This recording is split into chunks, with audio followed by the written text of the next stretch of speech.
arrivato a Milano e lì si è fermato.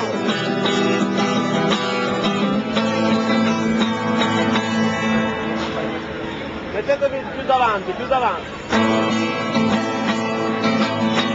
Carzani il setta fa 4 quartelli.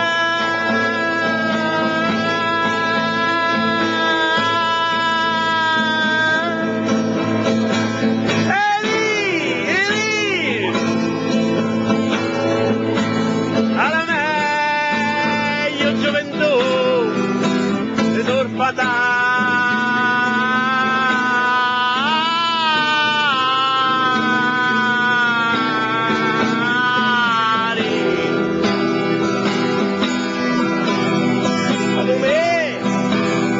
A domenica sono tutte cose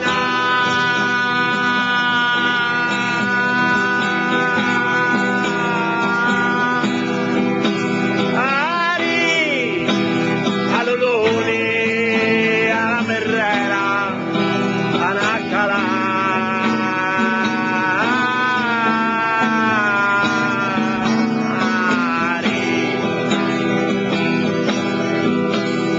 Contento pane e nat, Cristalume.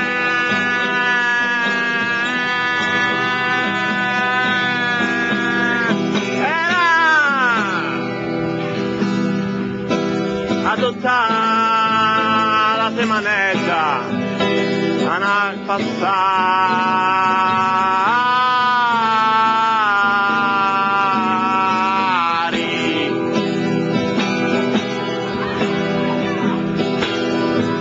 Adottare la semanetta, a passare.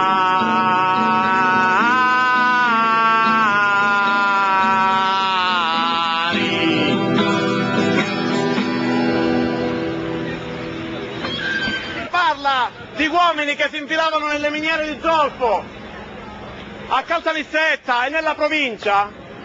Mio padre mi parla di mio nonno, perché mio nonno lavorava nella miniera di Montedoro, faceva lo surfataru, il picconiere per la precisione. E quando mio padre me ne parla, mi parla anche di una volta che occuparono mio nonno e gli altri minatori la miniera di Montedoro. E dice che ci fecero anche un libro di questa storia. Fu così importante la miniera occupata. Però mio padre mi dice anche che quest'uomo, questo mio nonno Paolo e gli altri occuparono la miniera, ma mio nonno era triste in quei giorni perché la moglie, cioè la ragazza, quella che dopo sarebbe diventata la nonna Ninetta, ai tempi era Antonietta. E dice che in quei giorni è una storia romantica, mi dice mio padre, come tante ce n'erano in quei tempi, è dolorosa, perché dice che lei era figlia di benestanti e lui era surfataru, lei non poteva prendersi un surfataru. Allora dice che un giorno la madre di lei la sequestrò viva a casa perché non doveva vedere a lui. E allora lui era triste e in quei giorni che occupavano la miniera era triste e allora a un certo punto di questo forte dolore che aveva disse che se ne doveva andare via perché non poteva sopportare. E allora disse basta, me ne vado. Ce lo disse alla madre, ce lo disse a tutti e se ne partì per il Belgio. Disse me ne vado in Belgio che almeno stai lontano.